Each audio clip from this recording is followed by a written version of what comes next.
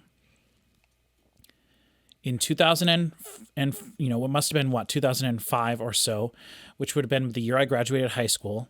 What year did Overtones come out? 2007, really? So it must have been when I was in college. Dang.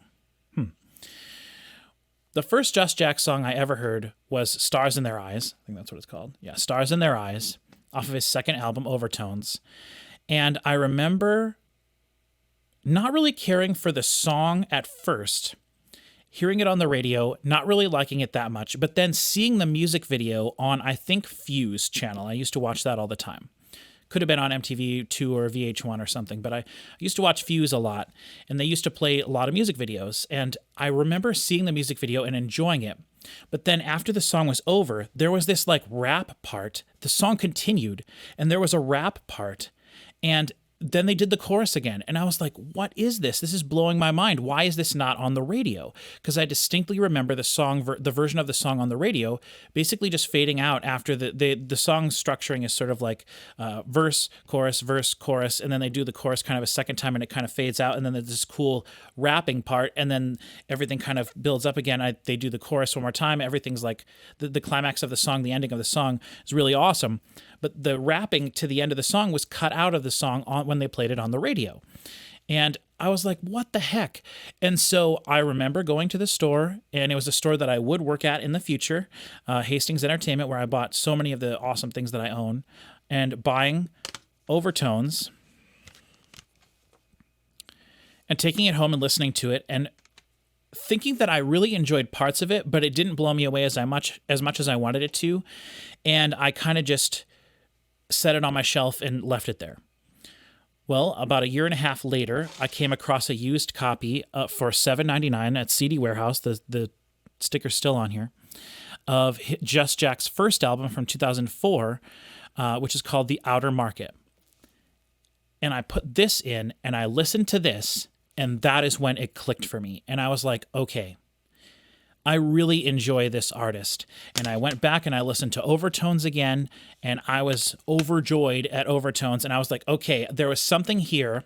It's hard for me to grasp because I don't ever listen to sort of like funky, dancey, happy music. Almost everything that I listen to is very intense or dark. There's like a darkness to everything.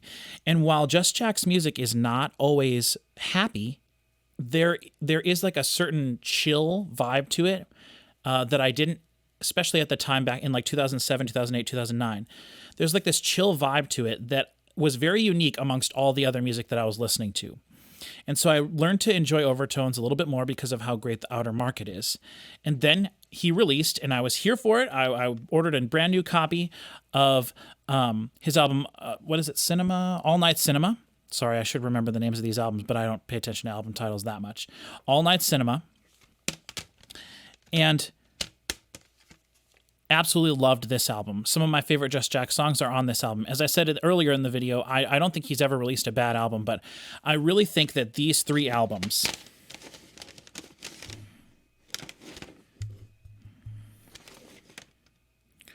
The Outer Market, Overtones, and All Night Cinema, I really think these three albums are like one of the best trilogies of albums and any artist has ever released.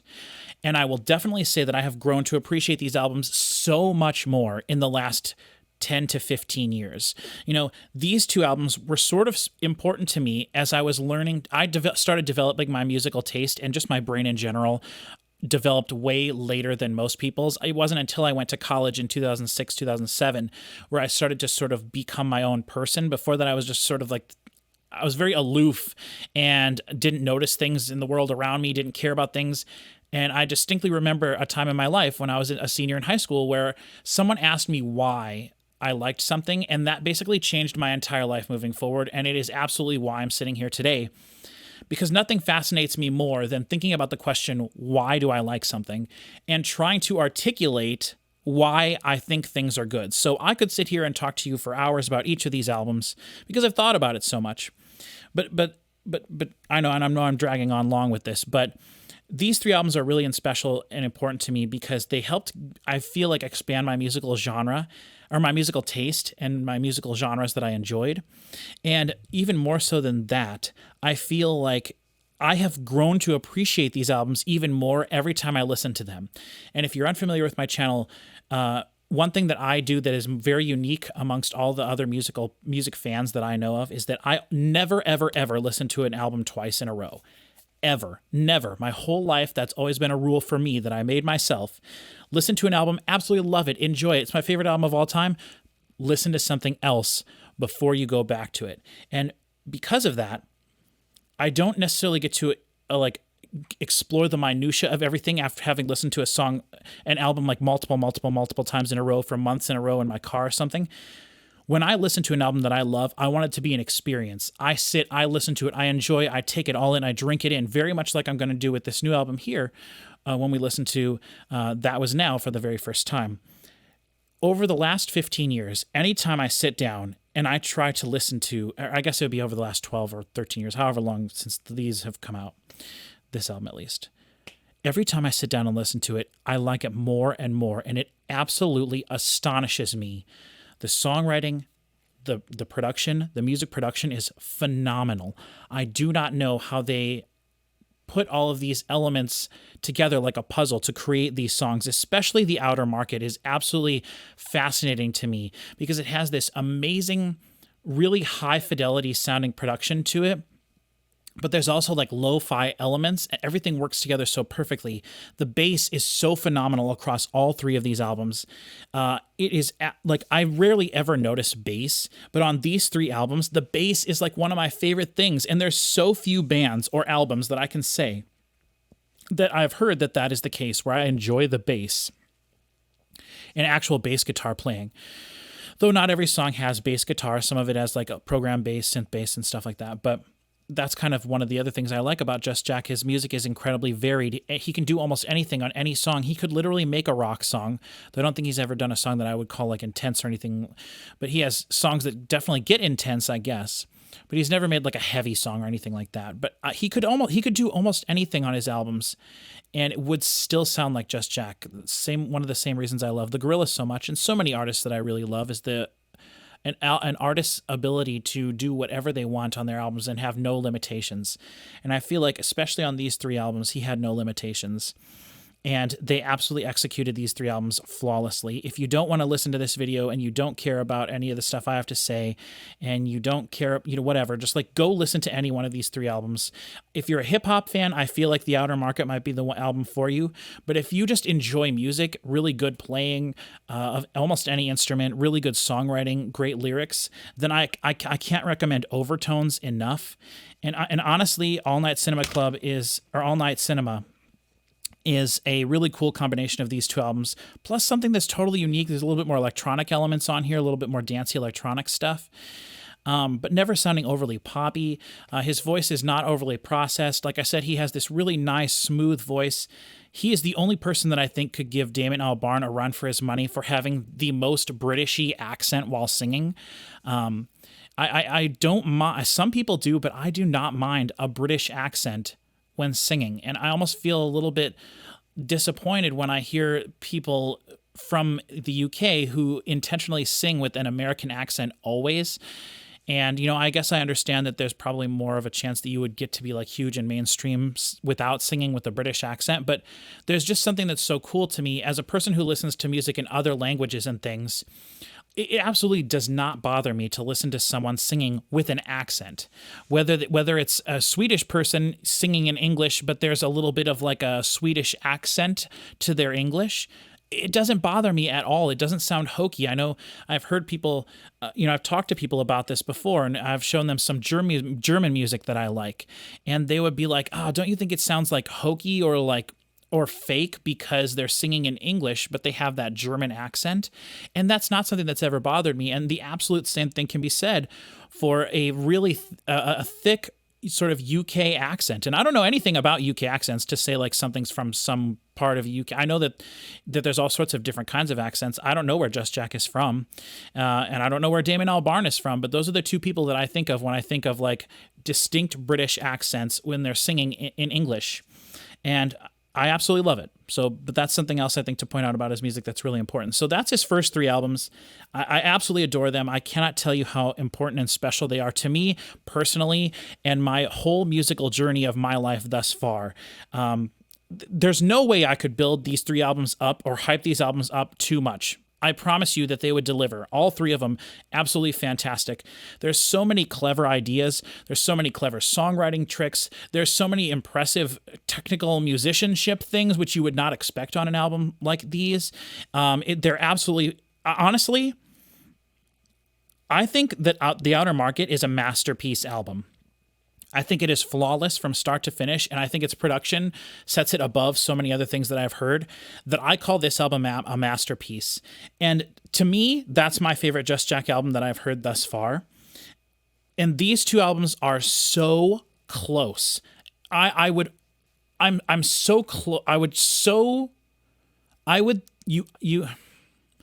could easily make an argument to say that Overtones is a masterpiece album as well. But just the fact that I like The Outer Market a little bit more, it's almost hard for me to say. It doesn't matter. These are all just words. But the most important word to think about is phenomenal when it comes to these 3 albums. So absolutely fantastic. That's my opinion on the first 3 Just Jack albums. Now we're going to get to the albums that I have filmed an unboxing for earlier. So on March 3rd, in February, when we recorded the Wasp in a Coke Can video, I was so excited because a few days before that I had heard that Just Jack had released a new song. And my first thought was, are we going to get a new album?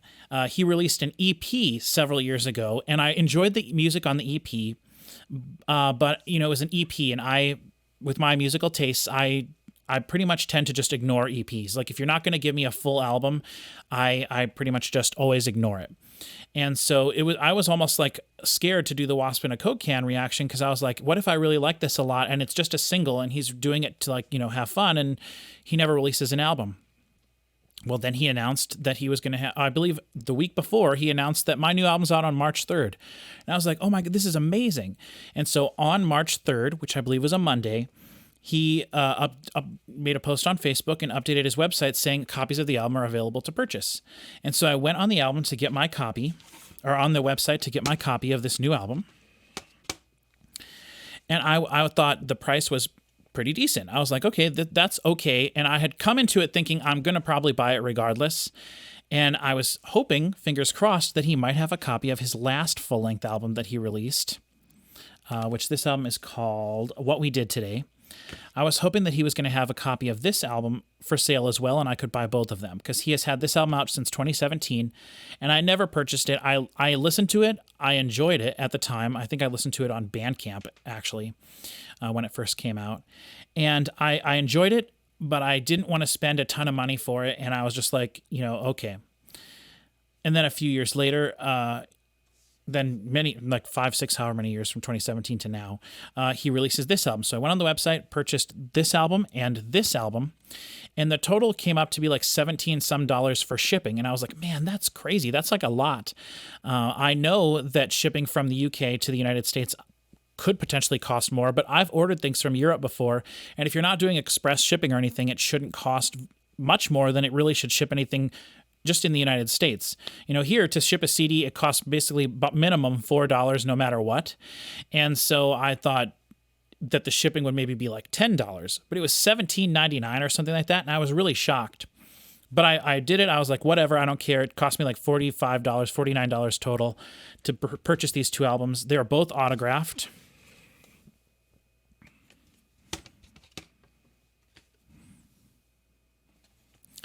So I was like, okay, that's really cool. It's fun to have an autograph. I didn't obviously get to meet Just Jack in person at a show or anything that would make an autograph truly special, but it's neat to have it, and I want to own copies of the CDs because I have a huge CD collection of like 3,000 CDs. And Just Jack posted later in the day another link. Here's a link to the stuff. And so I went and commented on it. I was like, I got a copy of this album, and I also purchased What We Did Today. Sorry, I should remember. What We Did Today. And I said, but hey, $17, not $18 seems like a lot for shipping. And he himself personally went and checked my order, saw that I ordered 2 things, and he messaged me and said, it looks like you were charged double for shipping, so I'll throw something extra in the package. And I was like, oh, I messaged him back and I was like, hey, you don't need to do it. Don't worry about it. I'm happy to give you my money. If that's the case, it's fine. Just take the extra however much. I really appreciate your music. Like I've already said in this video, it would be impossible for me to explain how important his music has been to me. And so when I got the package, I did the unboxing, which again, I'll have at the end of this video if you want to see that.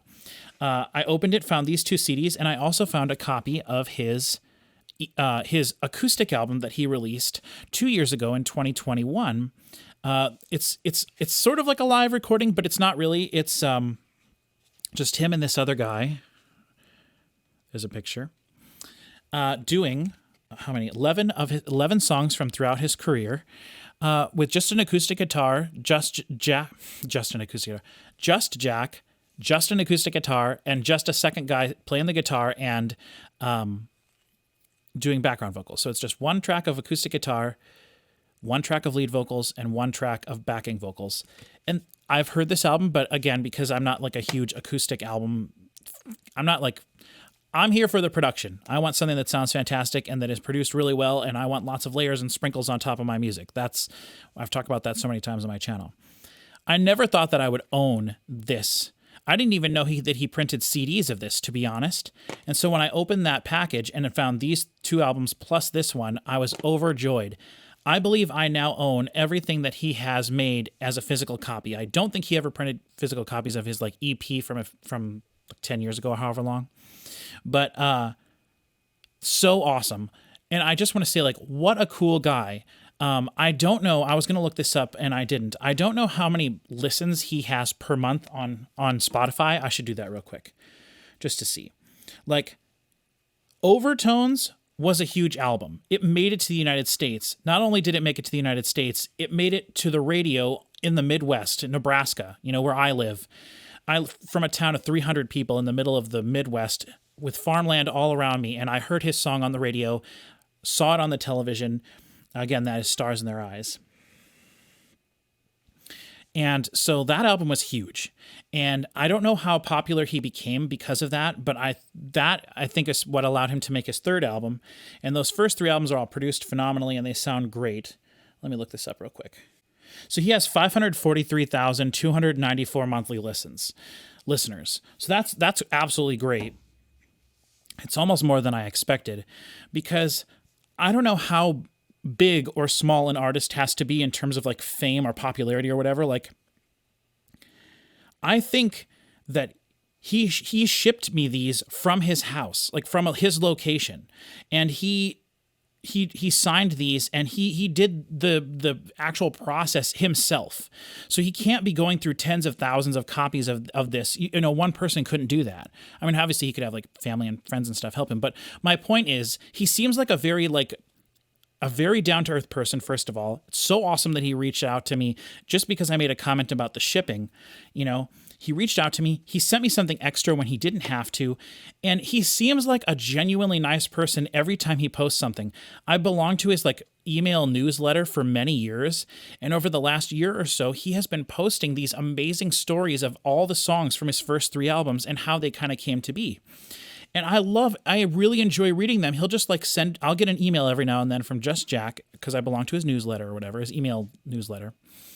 And it'll just be like the story of one of his songs, and it's how he came up with it, the lyrics, why it means what it means, how the music came to be, who played what on it. And it's just this awesome little cool story. It's so awesome. And it really feels like he cares about the music and he cares about the people who like it, and I really feel rewarded being a fan of his, I guess. And I cannot say that that's the same for many other artists that I like. Now, I don't have Twitter, I don't have Instagram, I don't follow artists or anything like that ever. So maybe that's just something that's expected of people nowadays. I don't even know. But to me, it seems like he's a much smaller artist than he actually probably is, because he's so hands-on with things and he seems so genuinely nice, and he has a family and he has children and he has a very busy life, I'm sure. And I don't know if music is like his job. Like, I don't know. It can't be. When you only release an album every 5 or 6 years, you can't make enough money doing that, especially in today's music market, and sustain yourself. He probably has a real job, and this is just like his side thing. And it's so awesome. He seems like such a cool and genuinely awesome person. So I wanted to take a little bit of time here to talk about that. But so I have been listening to this album a lot since I opened this about a week ago now. And I enjoyed this album when I first heard it. I've been listening to it now a little bit more critically than the first time I listened to it through. Again, this is his album from 2017. I know I just did a lot of talking, so it might be easy to I just kind of puked out my mouth all these things, my thoughts. So this is his album from 2017. And the production on this album feels much more sort of do-it-yourself. But I don't necessarily say that in a bad way. This album is much less compressed. It feels more dynamic. I feel like it could maybe do with a little bit more compression. You know, it definitely doesn't sound like Just Jack's first 3 albums sound just as good as anything you'll ever hear ever in any genre of music. Like, production is just as good as it could possibly humanly be. Whereas this album feels much more, like I said, do it yourself, much more airy. It's a very light, the mixes are all very light. There's space and room in them. They're much more dynamic. There's a lot more sort of real acoustic elements to them. They don't necessarily sound overproduced or anything like that. And I don't say overproduced negatively. I cannot listen to poorly produced music ever. As anyone who's watched videos on my channel before knows, like, if music sounds bad, I don't care how great it was written or what the message is, I can't listen to it. Everything that I love, one of the reasons that I love it is the production. I can enjoy things that are produced in such a way to make it sound specific. Like, I don't mind when things sound lo-fi and stuff intentionally. But if something sounds bad, I can't listen to it. This album sounds phenomenal. It just sounds phenomenal in a different way from his first 3 albums. I don't want to say amateur, but that's like the only way I can really think of it in terms of the way it sounds compared to his first 3 albums. It would almost be the difference between like a fully produced studio album and then like a band releases an acoustic album or like a candlelight version of an album or something. There's just more breathiness to the whole thing. There's more airiness. Even though this album does have hip hop moments, it has lots of acoustic guitar, much more than on his previous 3 albums.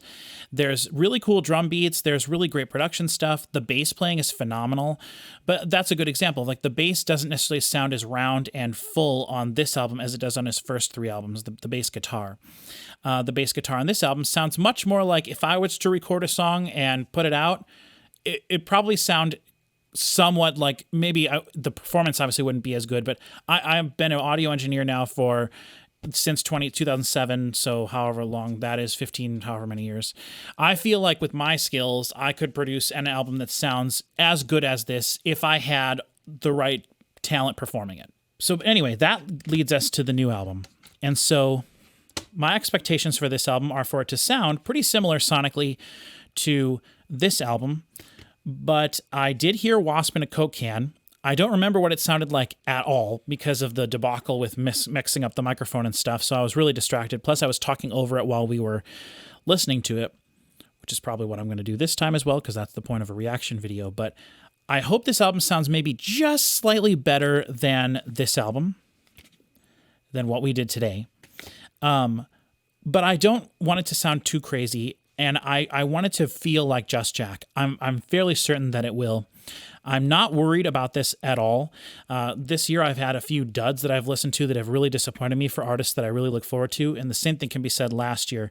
I fully expect this album to be on my top 12 albums of the year list for this year, and it could be very high on the list, possibly even my number 1. Honestly, if it's half as good as any of his first 3 albums, it will definitely be on the list. If it's as good as any of those first 3 albums that he made, it absolutely could be my number 1 of the year. So, I just talked for 40 minutes. I am so sorry. This is the first time and possibly the only time I'll ever get to talk about this man on the internet and how amazing his music is. So, before we get to listening, though, there's one thing I want to do first. It's something I do in a lot of my videos. Well, first thing, actually, I mentioned that I was going to wear this sweatshirt because I was going to be outside. I already know that I'm going to get sweaty and I'm not going to be able to contain my excitement for this album in this sweatshirt. So I got to take the sweatshirt off, which is probably going to screw up my hair. Oh, there we go. Whew. Be free. Be free. And I wanted to do that before this next part because I'm going to cause some, I'll probably knock some stuff over, break all my electronic stuff, and the curse of Just Jack will continue. Look right here on the table. I'll be right back with you in a second. Today I have this awesome, brand new, sun-kissed watermelon lemonade that I'm going to be listening to. That I'm going to drink while we're listening to the new Just Jack album. And I also have here on my glass, I don't know if you're able to see, I have a layer of frozen regular lemonade, like I forget what the brand is, Minute Maid lemonade. And then on the very bottom here, the dark red, I have some cherry Kool-Aid for my ice. Didn't necessarily plan that, it just happened to work out that way. So if you haven't tried this watermelon lemonade, it's actually super good. It's Sunkissed brand, as you saw.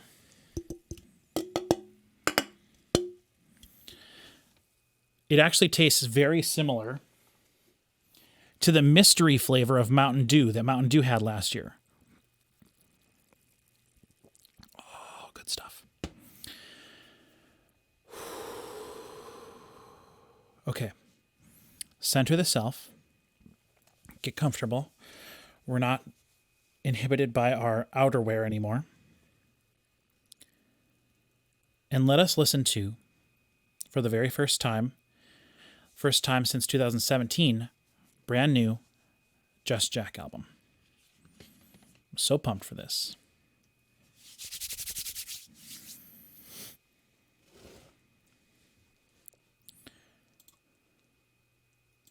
Just Jack, 2023. That was now. Track 1, Treacle. The only way I know what that is through my love of the Harry Potter books. Some sort of like a sweet type thing. Track 1, Treacle. Starting in 3, 2, 1. I know it seems like you're wading through treacle. Look at all of these people. They don't know how you feel. They don't know how you feel. And vice versa. I can't be there, but I'm thinking of you always. Blue sky, cold like bubblegum sorbet. Whatever happened to the universe? Starting right out with a hip hop vibe. Very cool. Ooh, the bass. Guitar off to the far side. Palm muted guitar. Actually, one on each side. This is the hardest time, the dark before the dawn in a TARDIS. Wasn't expecting this. This is awesome. His voice is so airy.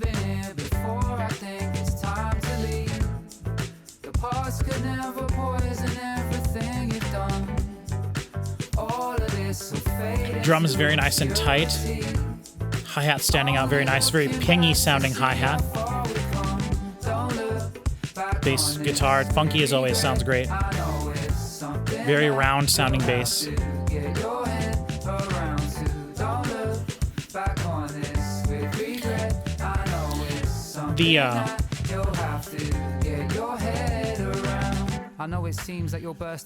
The credits are in here as well, who plays what on what song. I'm not going to focus on that. I almost don't want to get spoiled for me what instrument is on each song.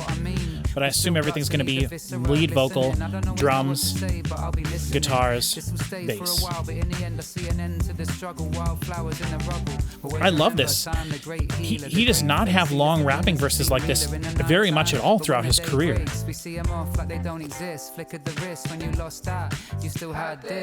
Ooh. Nice.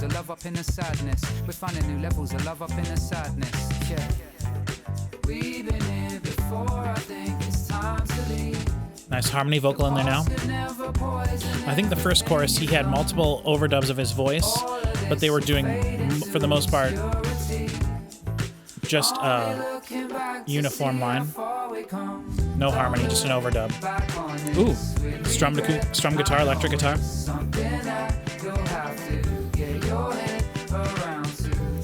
Right away, first impression, disregarding Wasp in a Coke can, because I literally don't remember that song sounding like at all.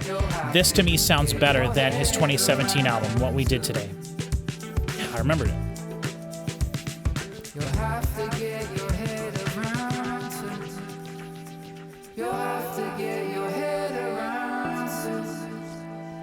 You'll have to get your head around to. Now, I will say he does, on occasion, fade a song out, which is something I never, ever, ever like. I can't stand for it. There's no good reason to ever fade a song out. So if I need it, I do have my fade out board here. And we'll be keeping track if we need to. Nice. So the third chorus here, we have even additional vocal parts. Kind of a shouty, almost like a shouty harmony part. A little bit more in the background, but some sort of more reverb, very a wetter signal. Ooh. Nice, very simple, tasty little synth part in there.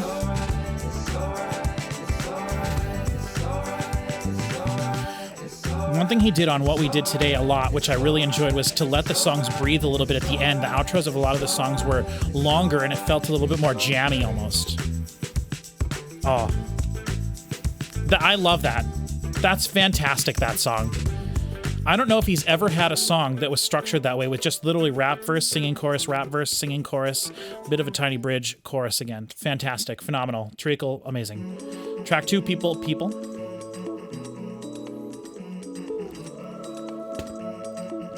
Background female vocals.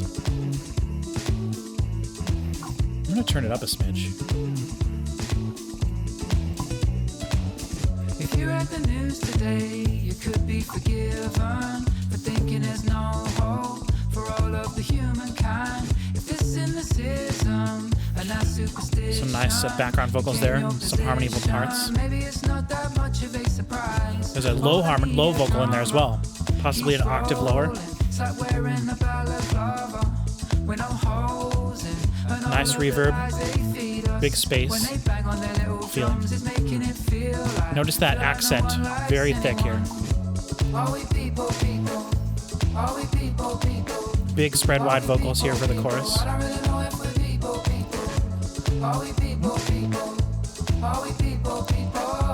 Doth mine ears deceive me? I think I hear my least favorite instrument, a saxophone. Again, the bass and the kick just going together, creating that nice rhythm. Very flowy. This song feels a little bit more fast-paced, less chill kind of than that first song. I think I heard maybe some humming in there, which was nice.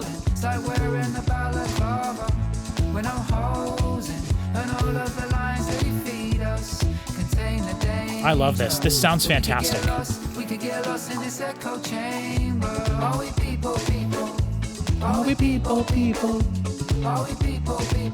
Dude, listen to that bass go too.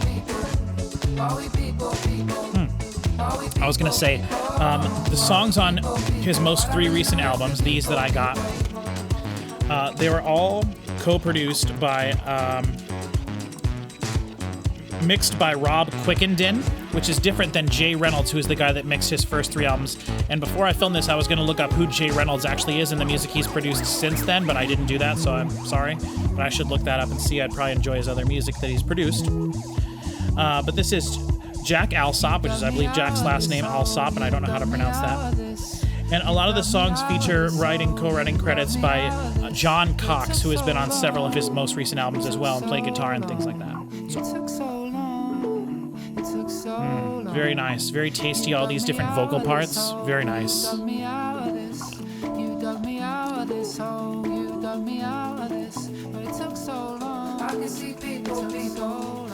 His vocals sound so good.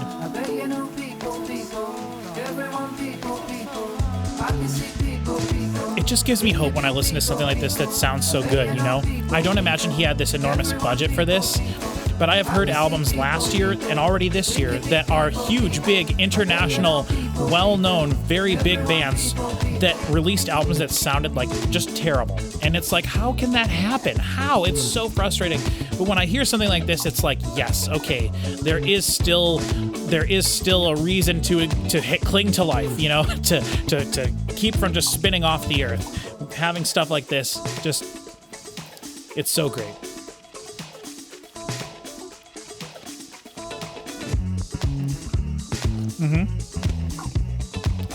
Uh-oh. Are we gonna fade out? But this is what I was talking about, giving the outros of the song time to breathe, where the song almost finishes and then there's like a little bit extra for you. I love that. Ooh, that little taking away a different instrument. I love that. Track 2, great, awesome. We're off to a... Okay, this is Wasp in a Coke can.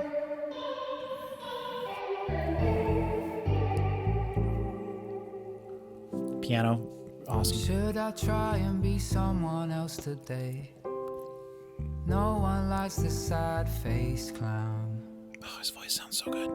Dig out a smile and put it on display. I don't wanna bring you down.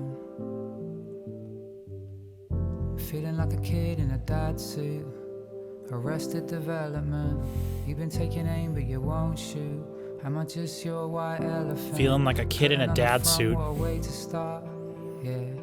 But I never want you to know I'm sort of falling apart, because I'm the type of human Spread who wide wants background you to vocals. like me. Harmony parts.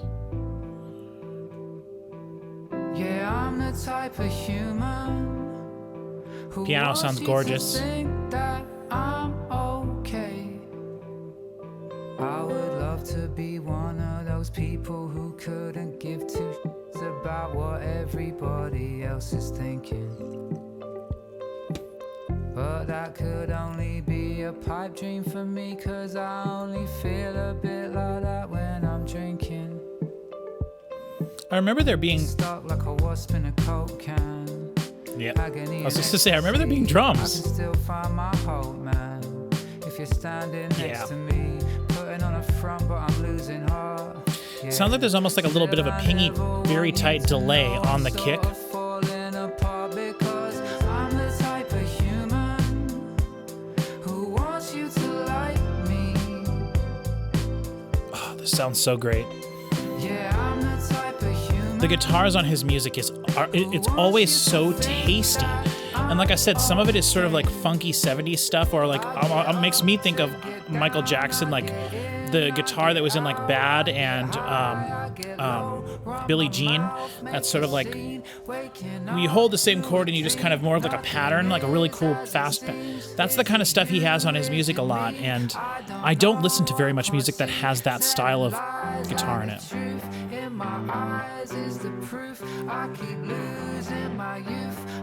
Sorry, that was probably really loud. Oh, I can probably cut it out. We ain't live.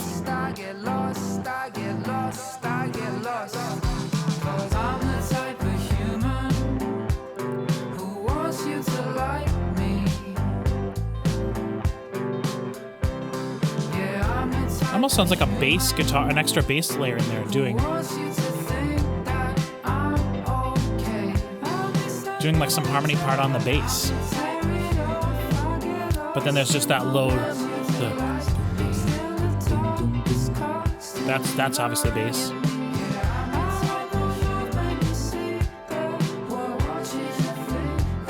Very wide background vocals.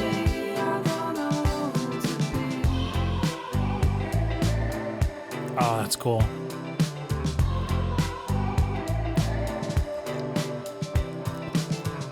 Snare drum, very sort of like pingy sounding. Sounds really great in the mix. There we go. Yeah, there's definitely more than one track of bass in there. But then one could be just like miking the amp or something, and one could just be direct in. Could be even the same performance. It doesn't sound like it. Oh. We've come across our first fade out. That's one. Okay, this is Genome, track 4. Oh, yeah. Forever dusting off the chromosomes. The echo down the generations gone.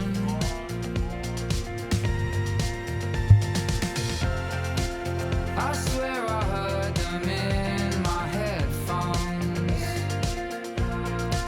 singing that same sweet 2 takes of the lead vocal in there. Just doing unison.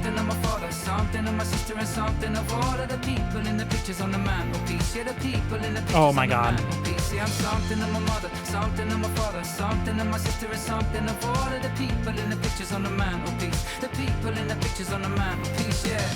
Oh, I love it. Oh my goodness, that's great. This could be my favorite song on the album.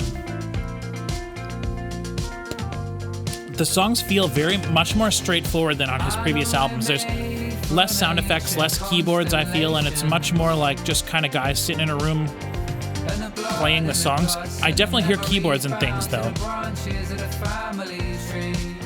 A lot of vocal takes here. Or vocal tracks.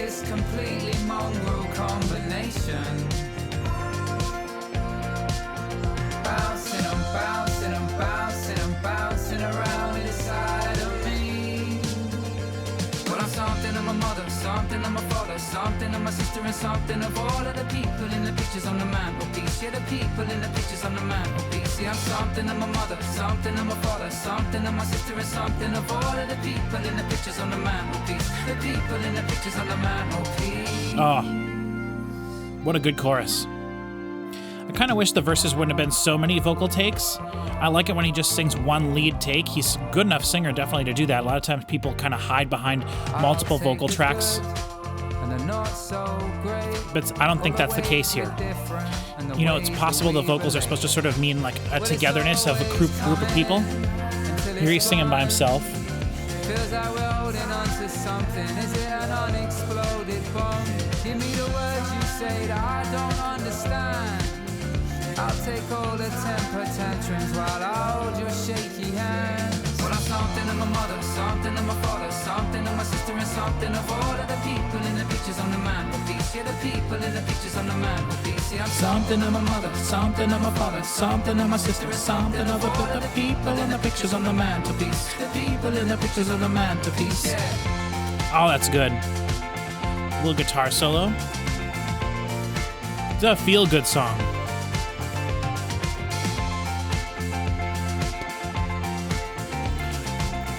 A little Modest Mousey, maybe?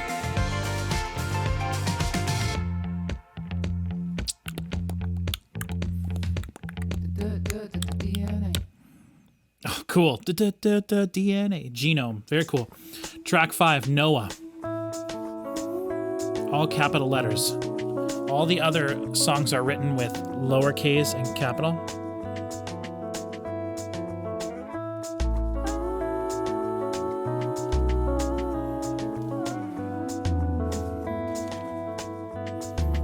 There. Just another lonely omnivore. Oh, Fill my time with there is like a little bit of like a red light up here.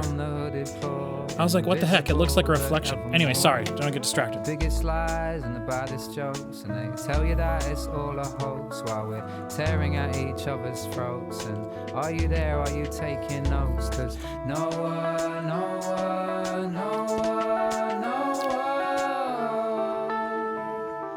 Maybe you won't need to build a boat.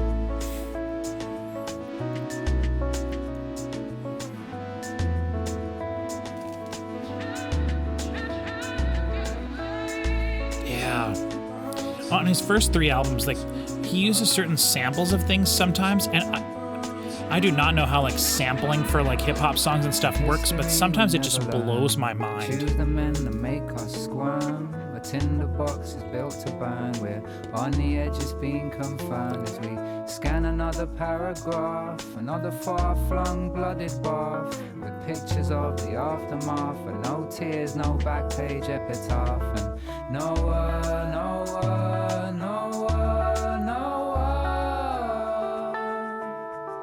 Maybe you won't need to build a boat. Yeah, oh, that's cool. I lay my cards on the table for as long as I'm able. Bubbles softer than sable. Half the time looking out, half the time gazing at my navel. Try and live frugal, but still pay for the label. All true, no fable. Looking to stay unstable. Still empty inside, I'm basically a bagel. Silver spoon, gold ladle in the shadow of Babel. Dog in a manger, but still a babe in a cradle. Oh. That synth part. Good morning. I'm just trying to keep my head down. I'm just trying to look after my family and friends. I just need to keep my head down. Dude, that bass, phenomenal.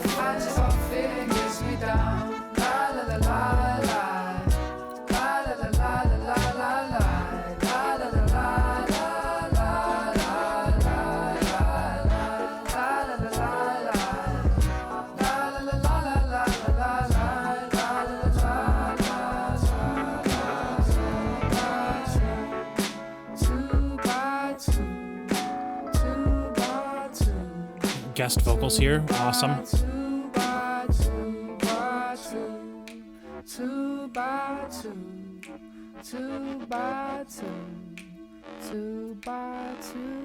Dude, so cool. That reminded me of something, but I can't really picture it. I wanted to say Gorillaz at first, but I don't think that's what it was. Love that. Do you remember when the man said, Track 6, LA Story. the currency of loneliness? 25 bedrooms for one single double bed.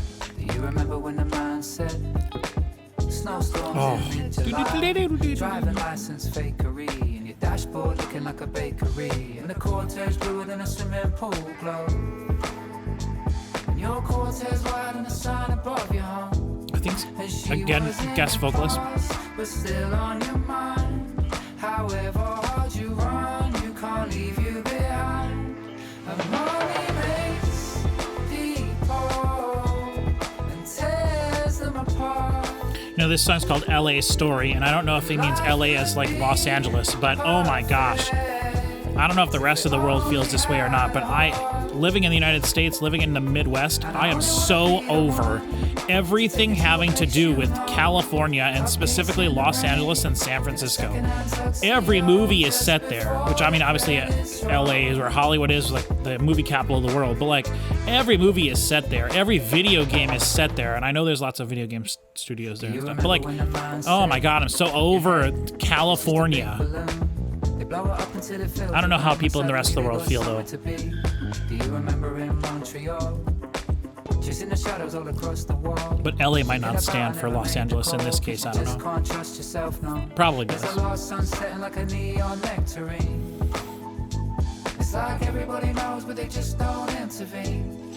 And she was in your past, but still on your mind. However, those sort of synth strings in the back, really nice. Those lazy sort of lo-fi-ish drums in there. Bit of a trip-hoppy feel here. Very cool.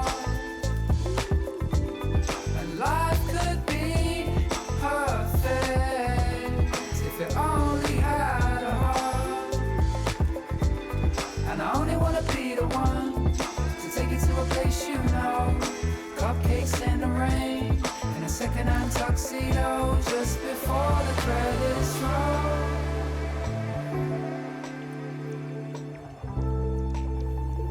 Oh, it sounds so good. The sonic quality of this is phenomenal. It still has that sort of more dynamic feeling to the mix, like the What We Did Today album from 2017, but it's got that nice roundness. Best of all time. Crowd sound in there. Big farm popping, purple drink slopping, joining that illustrious line. Hollywood will get you in the end. Hollywood's definitely talking about LA. Amen. Interesting. Little crickets background sound there. Okay, track 7, Abacus. Which I believe an abacus is the sort of the mathematical tool that they used to use, the ancient Greeks used to use. Possibly the ancient Egyptians as well. I don't know. Not just a Greek thing, I don't think.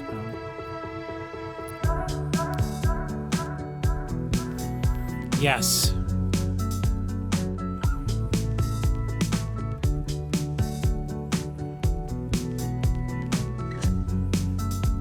Oh, yeah. Ooh. Yeah.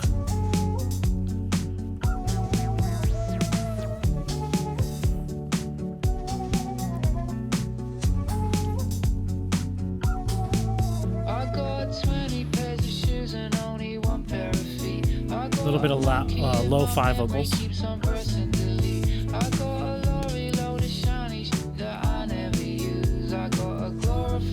Abacus to keep me amused. I got everything I need, I never had it so good. So why am I feeling more at home when we're all lost in the woods? You said you dropped me off the edge and now I wish that you would. Well, did I start, did I stumble, am I missing? Give me a good chorus here.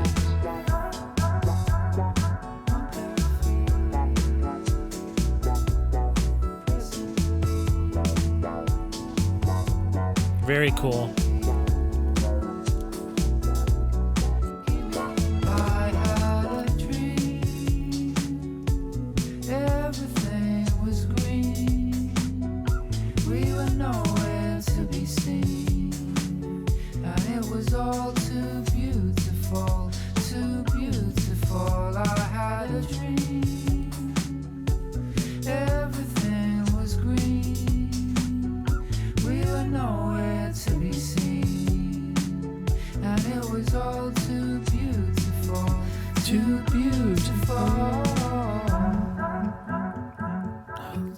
Nice palm-muted acoustic guitar. I love that string sample. It's just the sum of my parts. I'm a fishy out of water, I'm a shot in the dark. Should be a hunter-gatherer, scratching in the dirt. Not just a basic amoeba in quite a nice shirt. Off to work. Not just a basic amoeba in a something shirt.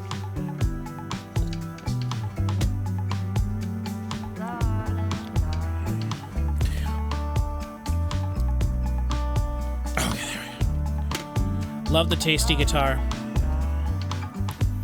Love it. Take me to the middle of nowhere and leave me there. I don't want to be here anymore. I cannot relate to this modern life. It leaves me cold and bereft. The time has come for something else. Building it up. I love the sound of the kick and the snare here. Which the snare has like the claps, every other hit.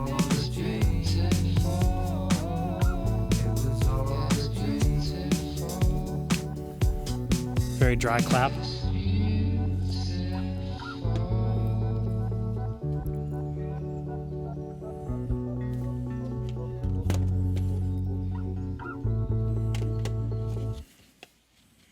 Okay, this next track I'm really excited about. This is Android's Lament.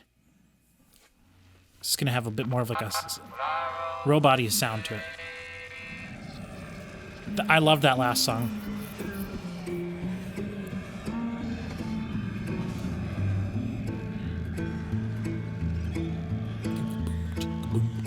Well, I rode for days across this neon wasteland. Ah. On a horse with no logo, Shaker. and no brand. And I heard the crude machines in conversation. This is straight up like a spaghetti western song. They can understand. And I've seen my plastic cousins on their funeral piles. And digital phantoms walk at night without wires. And in a time when skin was made of skin, there was a song they used to sing. And I've heard my makers play it round the fire. Oh, we are only human. Nice vocoder, I was wondering. And our follies are the feathers in our beds.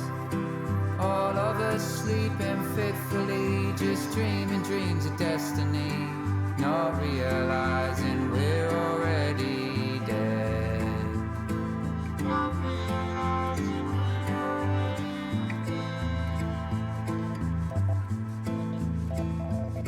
Well, I rode for days across this solar system.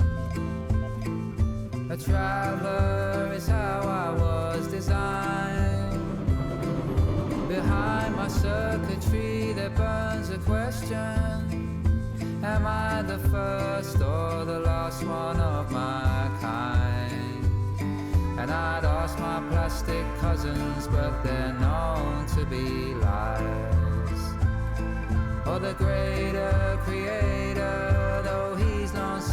retired. And in a time when skin was paper thin, there was a song they used to sing, and I've heard my makers play it round the fire. Oh, we are only human, and our follies are the feathers in our beds, all just sleeping gracefully on the edge of a better place to be, not realizing we're already dead.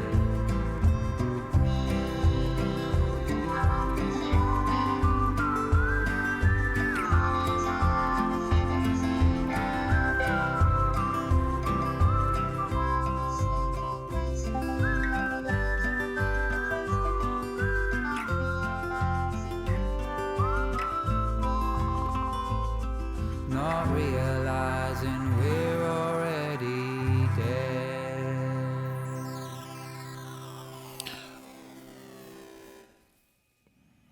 Fantastic. I wish there was another chorus to it. That's a big bummer, but that's definitely my favorite song on the album.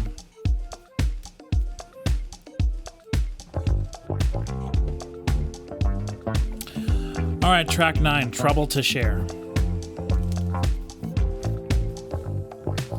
I've been here on my Jack Jones, steady waiting by the bat phone, or getting lost in the red tones. Another world in my headphones. I keep thinking of the old you. Bass sounds great. Everything I could have told you. Almost like there's a little wah or something on it. Now it's forgotten like I'm not sure what would give it that sound. And I'm getting worried about you 'cause I can't tell if Keeping the vocoder up. truth about everything that's going on with you. He has definitely used vocoders to masterful effect in the past. I'm not going nowhere. You got trouble to share. Call me up. Give me a piece of your mind. I'm never going nowhere. I got nothing but time.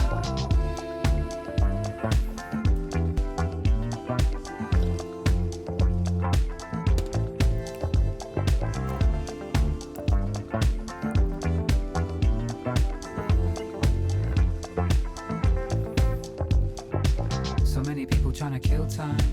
I can't believe it's not dead yet. Are you filling in a crossword? Or are you whittling a chess set?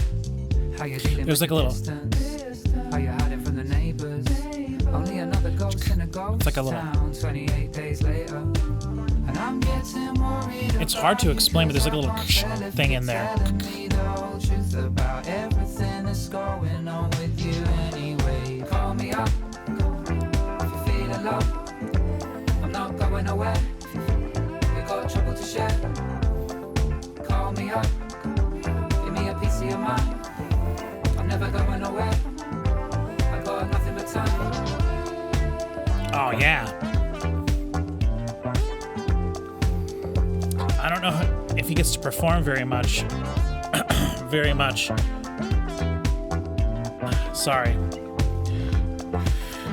I don't know if he gets to perform very much, like live, but I bet live they have so much fun playing this.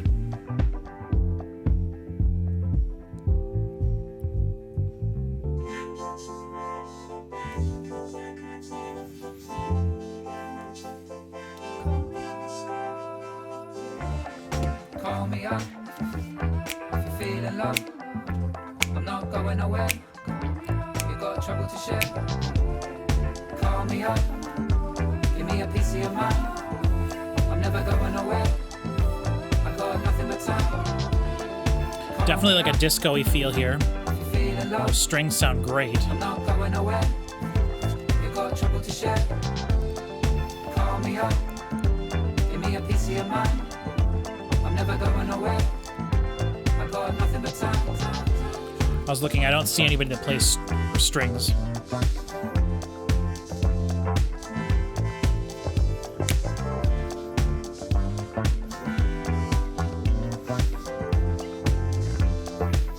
That thing's back.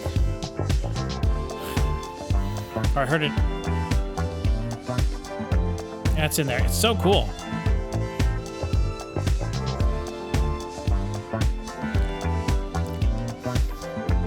So this is the track 11 is a bonus song. So these last two songs here on the album kind of mirroring the first two songs a little bit, and how the ending was allowed to breathe a little bit more and be extended.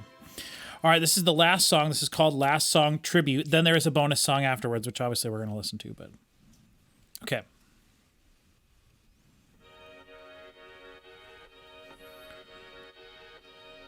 Strings. And the man is a boy, with his tears so close to joy.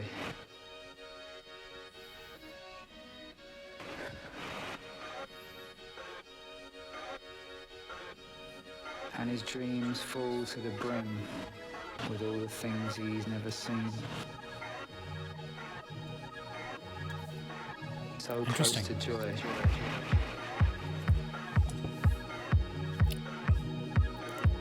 There was something about you that cannot be denied. I'd love to make more sense of this. God knows I've tried. All the stories from the past, from the first until the last. Everything that we've been through.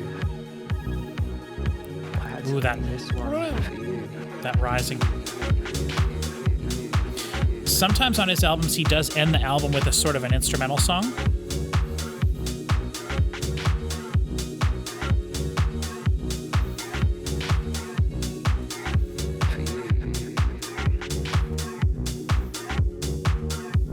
See if there's any vocals on this one. Lyrics. There was already vocals.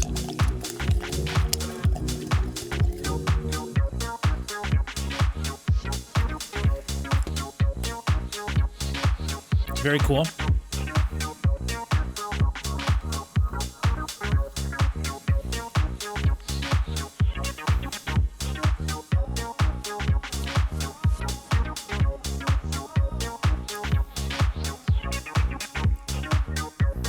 Really cool electronic stuff.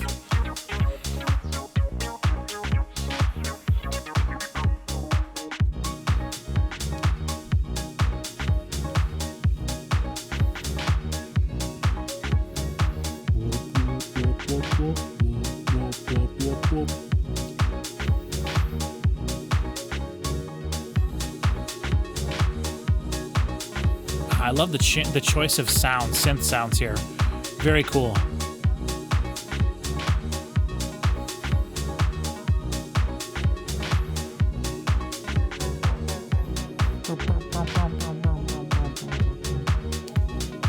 Cool. It's kind of just an instrumental dancey song. I enjoy this, but I would prefer, I guess, to have a whole nother full-length song. Like, not that it's full-length, fully, like, regular song, I guess. Not a huge fan of instrumental music, as the Metallica fans are finding out on my channel here. But I do appreciate this. Very cool. Very well put together.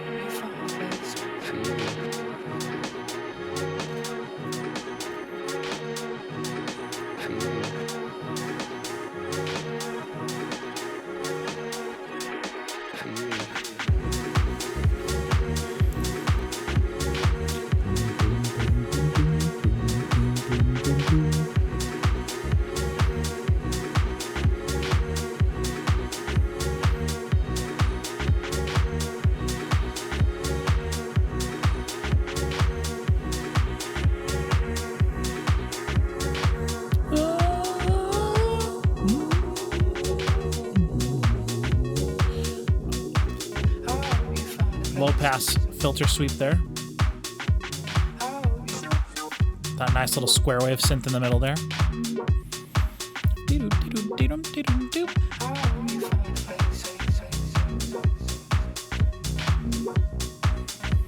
I wonder if he has some sort of like a side project that's just electronic-y music. I feel like he does stuff like this for so cool. It's so cool.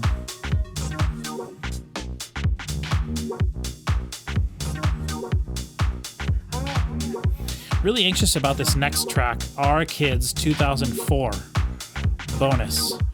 Now 2004 is the year that The Outer Market, his first album, came out, so I don't know. And it said that it was a song that was produced by the guy that produced his first 3 albums, so...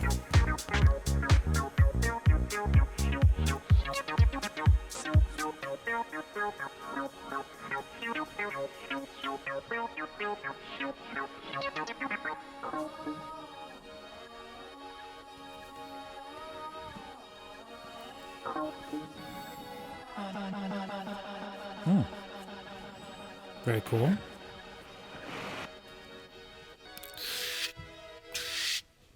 Interesting. Goodbye. Awesome. Very cool.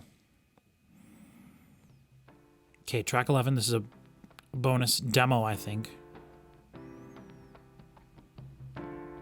Fading in. The earth.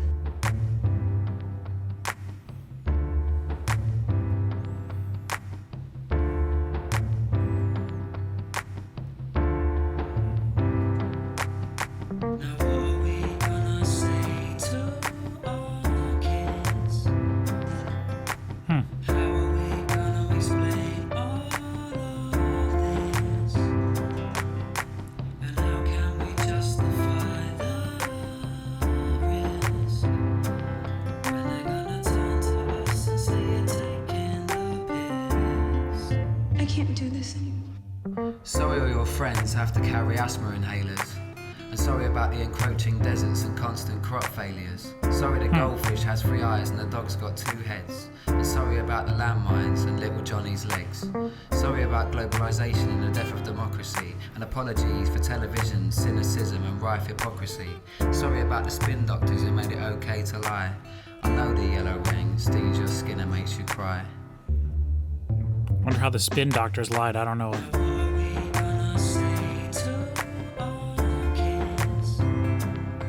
Very interesting. If this was written in 2004, that's very cool. Kind of makes you feel better, right? Like you always think the time you're living in the present is the worst time, but when you think about how bad life was even 20 years ago, you know?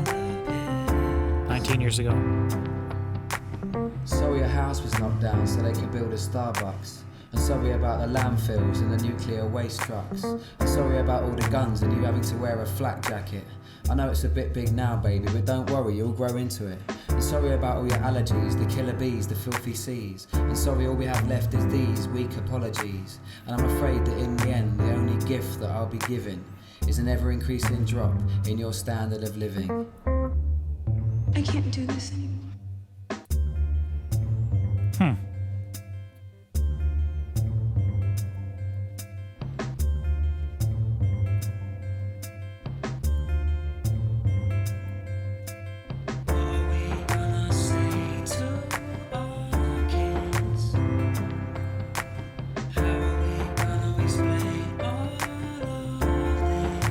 This is cool, and I don't know if re-recording it would have done much good or not, but I almost feel like, why didn't you just re-record this? However, it doesn't sound bad. It doesn't really even sound, you know, everything sounds professional except for like his chorus vocals or his verse vocals, which could even work. I mean, you could just say that they're like lo-fi. The guitar is fantastic.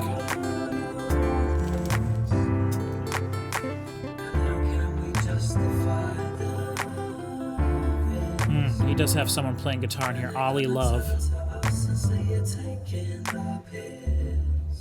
I can't do this anymore. And that's the end. That's the last track. Wow. Okay. All right. Well, stretch. Oh, my arm. Oh. I had bicep surgery a couple months ago, and it gets stiff if I sit with it for... Oh, did you hear that? Okay. Well, there we have it. Just Jack's brand new album. That was Now. And that was awesome. That was great. That was honestly better than I thought it was going to be in a lot of ways. So my first impressions with this are, I really love the way it sounded. I think the production was fantastic across the board. Every part of it sounded really great. The drums sounded fantastic. I think for the most part on every song, it was programmed drums, which I don't have any problem with at all. I think it sounded fantastic. The first song was the song that surprised me the most. It was the most sort of like straightforward rapping verses, sung chorus, rapping verse, sung chorus out. Boom. There you go. And he does not do very many songs like that at all. So it was very nice. And I think that's kind of the thing that struck me the most with this album is how straightforward it was.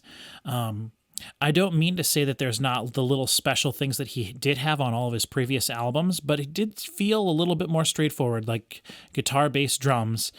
There was a lot of every song that had guitar, which I think was all of them. There was lots of tracks of guitar, and it was all very nice, very tasty. Some of it spread pretty wide, some of it not. So really done really well. Yeah, I don't know. I really enjoyed, I really liked it a lot, actually. I think that Wasp in a Coke Can was a really great song and an interesting one for him to release as a single, if you want to call it even like a single. I think it was just sort of like the first track. Before I forget about it, I just want to point out the artwork here. Like the disc looks really cool. There we go. The disc looks really nice. And then the like heart drawing is very cool. The back just has a photo of him with his autograph there.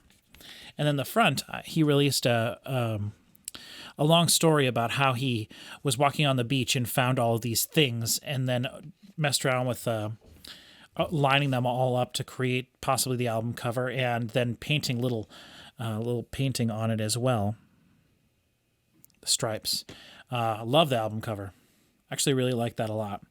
So I wanted to make sure I mentioned that. But I honestly, like, I need to listen. It's hard for me to focus on lyrics when I'm listening for the first time, especially because I'm more focusing on production stuff and just like, what elements am I hearing in this song that I didn't hear in the previous song?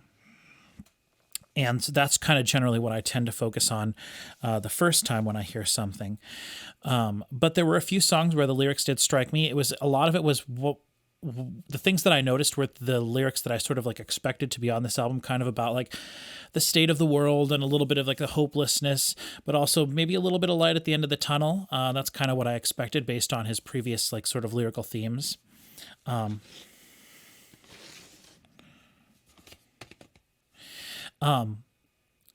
The drums, like I said, were great. The bass was fantastic across the board, very tasty, very well recorded, very round.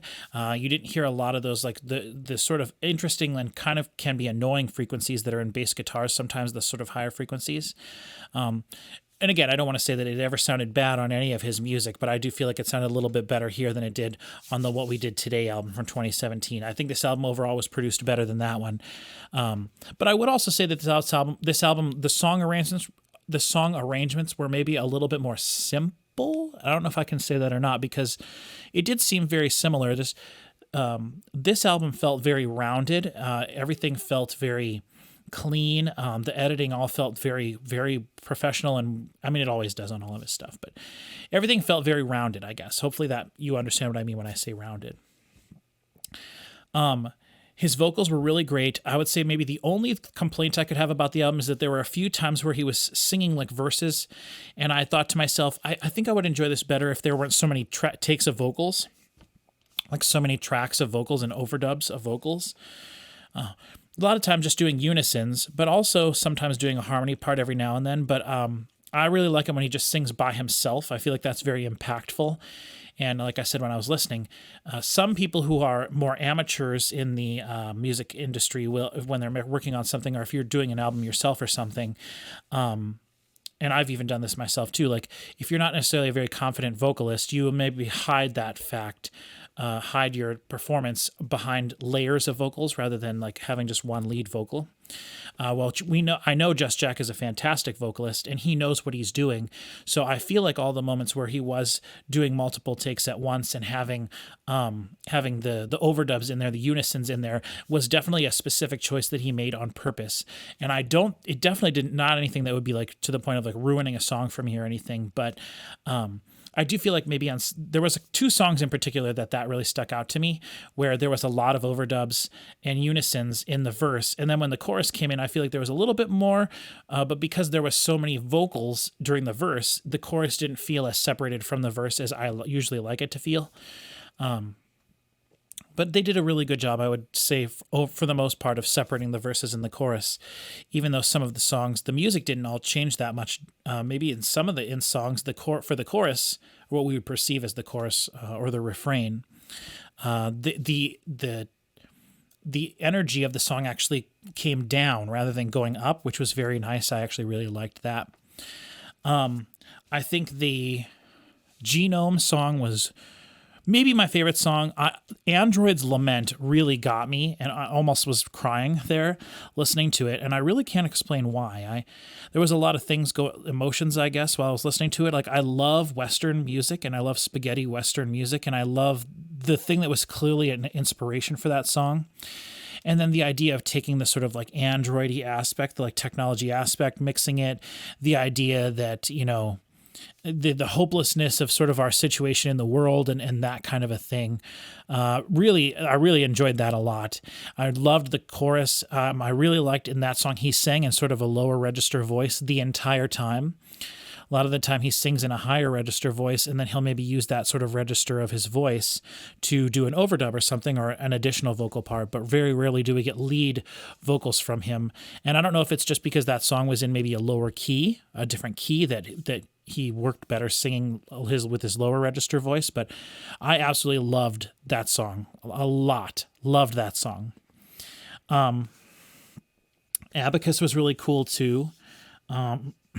Honestly, they were all neat. The Noah song was the one that I think had the chorus sort of come down, but it wasn't a chorus so much as just one line with that really cool sort of like bell or glockenspiel type part over the top of it. That was very nice. Yeah, I loved it, honestly. I loved the whole thing, really. Even that last track was really cool, and it's especially interesting if he wrote that in 2004 to think about it now. You know, and he has songs referencing the fact that in the future he'll probably have kids, which if you had a child that was born in 2004 or around there, which I know his kids I think were born after that, and I'm solely only basing that off the fact that his lyrics sort of like in his first 2 albums or even maybe his first 3 albums, he mentions like, you know, I'll probably be a dad soon, sitting in the front room, playing with my Play-Doh mold, like stuff like that. Like he references like probably have kids in the future, you know, relationship stuff, will probably have kids. And then later on, especially his 2017 album, a lot of that album is about being a parent and how the struggles of being a parent and things like that. And so it's interesting if he did have a song that was sort of a message for a future generation, or also a message for like kids that he could potentially have had in the future, to then bring that song out now, so many years later, 19 years later, you know, a child could be, you know, 15, 16, 17, 18, 10 years old, depending on when they were born. So it's kind of an interesting sort of like time capsule sort of message, which is really interesting to think about. I don't know if that was the intention of the song at all. That might just be me reading into it. But if that was the intention, that's so cool. Man, this is just great. I'm just so surprised. I think it sounds fantastic, like I said now multiple times.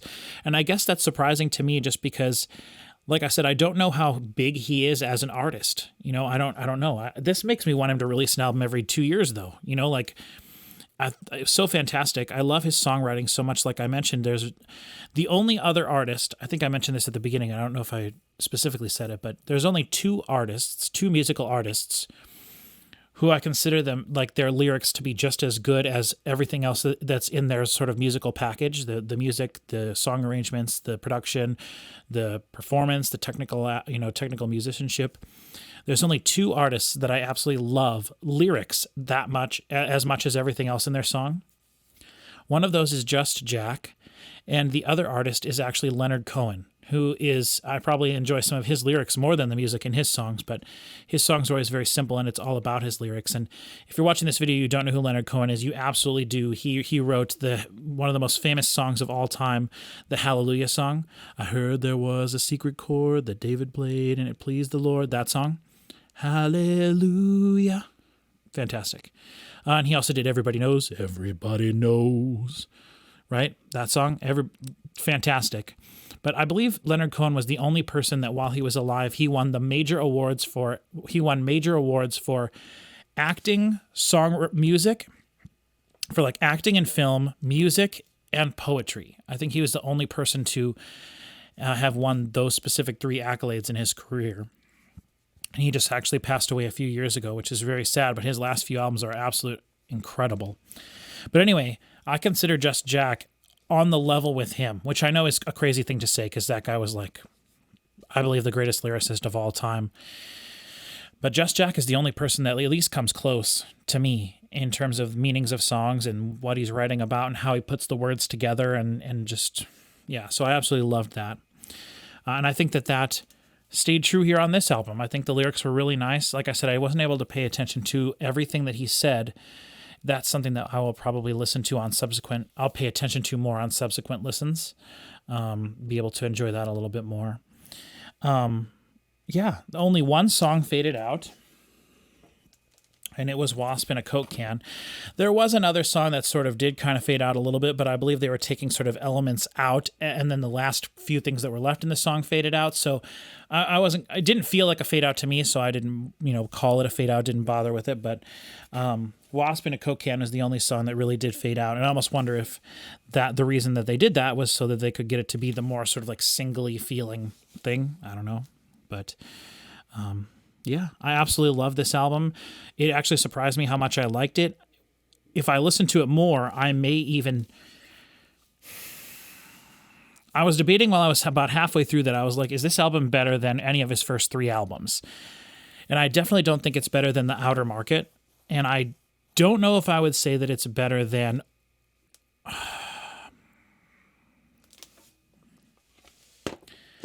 I don't think... it is definitely better than what we did today. Is that what it was? What we did today. I don't think it can touch The Outer Market. Then we have Overtones and All Night Cinema.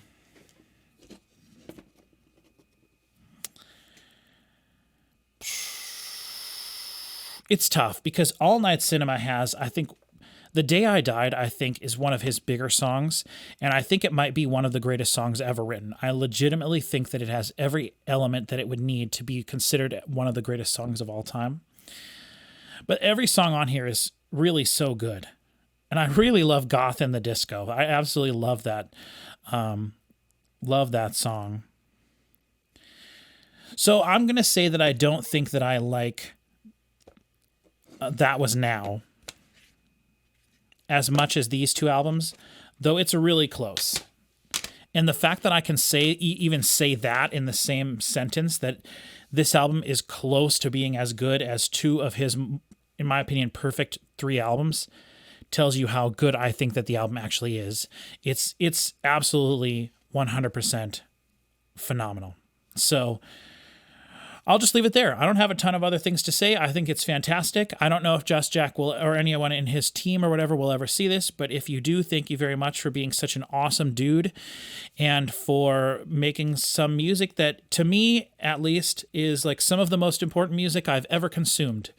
And I hope I did a good job sort of explaining to me why he is so special. And make more music in the future. Give us an album every year or 2 years. Maybe not every year. Don't oversaturate the market with Just Jack. But yeah, definitely don't leave 6-7 years between albums. Don't do that. It's too good. We deserve more. Unless you want to retire, focus on other things. I guess I get that too. But whatever. Yeah. Thank you very much for watching this video. We have a lot of cool stuff coming up. Let me just check my calendar here real quick, and we'll see what the new things are that we have coming up. Metallica, I believe, either next week or the week after. 72 Seasons, that's a huge thing for me. Hold on, I want to look by the month. Ellie Goulding's new album comes out tomorrow. I have that on the way. Metallica next Friday. The Friday after that is new The Heavy, new 69 Eyes, and new As Everything Unfolds. And I won't maybe do reactions to all of those. Then on the 28th of April, we have new VNV Nation. Well, actually, that actually might have gotten pushed back. No, it did get pushed back because it was supposed to come out the 14th with Metallica, but it's now the 28th. Then the week after that, we have new Death Stars. So we got awesome new electronic music, new metal music, new pop music with Ellie Goulding. I have that copy of that will be in the mail once they ship that to me. I'll probably be getting that 2 weeks after that. But I got a lot of awesome stuff coming up here, so if any of that sounds great. We're also going to be doing Load, Reload, Kill 'Em All, Death Magnetic, Hardwired to Self-Destruct, and of course 72 Seasons. Probably not all in that order or anything because 72 Seasons is next week, but we're going to be doing... my plan is to do all of the Metallica albums. So if you managed to watch through this entire video and you are here because of Metallica and you enjoyed this, Thank you so much for watching. If you're a fan of Metallica, know that I got all those videos on my channel. We got lots of other good stuff coming up, and I hope to see you in the future. Thank you so much for watching, and I will see you next time. And remember, now I'm going to play the unboxing video that I recorded opening these CDs, if that's something you're interested in, and maybe some bonus stuff or whatever, I don't know. So, yeah. Bye. Okay, so I am here to do a very quick unboxing for my Just Jack album reaction that I'm going to be recording soon for his new album, which I actually don't know what it's called. But anyway, I got this in the mail. Very excited about this. I've been waiting for this for a while. Got the customs declaration, international standard. Custom stuff is on the back. I'm not sure if anyone needs to see that. I don't think that it would mean anything to anybody. I think we can just tear this. Very handy. And yes, look, there's 3 things in here. First thing I'm going to pull out. Oh, yeah. Oh, cool. Yes. So this is Just Jack's most recent second most recent album, What We Did Today. Hopefully you can see the writing on there. It's kind of hard to tell. Really love this back here. I'm sure I already talked in the video about my love for Just Jack and stuff, and if I haven't, I will get to that in a moment, but it's very cool to have a copy of this. I've always wanted a copy of this album. I've only actually heard it once or twice since he released it, but really cool. And it is autographed. 2023. Very cool. Very, very, very happy to finally get a copy of this. And I bought that along with a copy of his brand new album, which is That Was Now. Amazing. Also autographed there. Very cool. Love this. Oh, I love the artwork. Oh, that's so cool.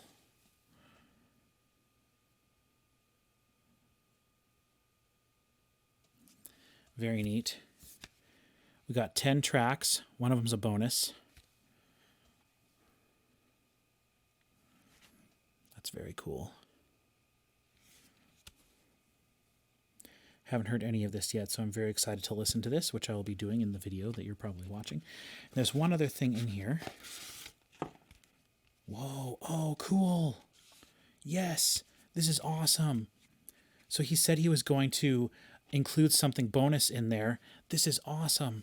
This is his acoustic set, acoustic CD. This is really cool. Yes, this is awesome. And so to get a copy of this as well, which is autographed on the back, and you can see it's number 49. That's so cool. Oh, that is so neat. This is his acoustic album, where he took songs from his previous, I believe, 3 albums, and maybe 1 or 2 that they did just for this. And they did it just acoustic guitar and him singing. And I've heard the album and I really enjoyed it.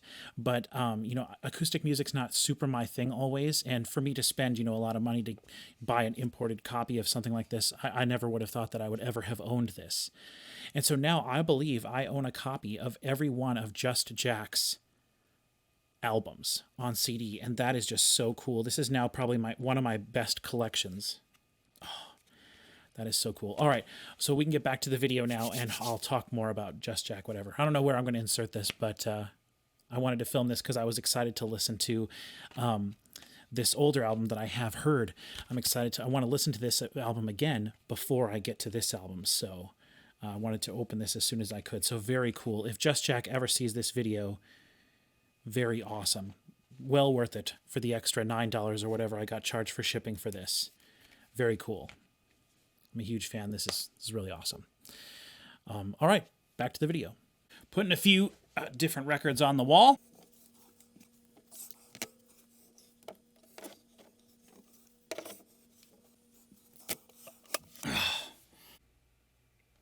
It's time for Molly Hatchet to go.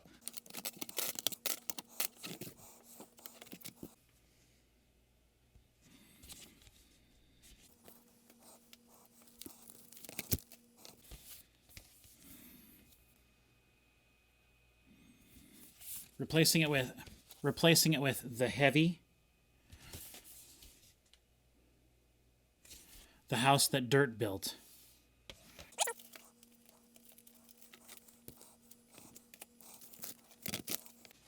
Replacing it with The Heavy, The Glorious Dead.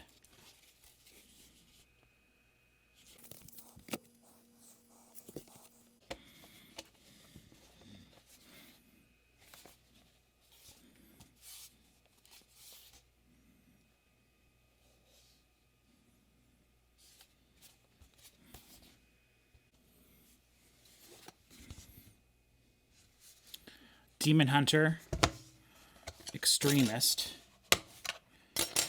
my absolute favorite Demon Hunter album.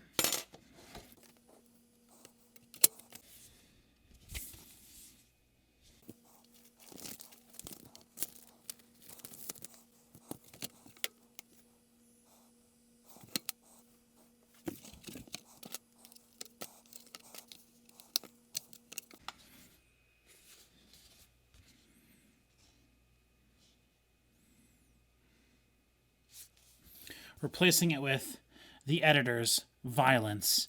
I didn't want to take the full plastic off it because we still have a sticker up here, so we'll see if that looks bad in the video. I don't know.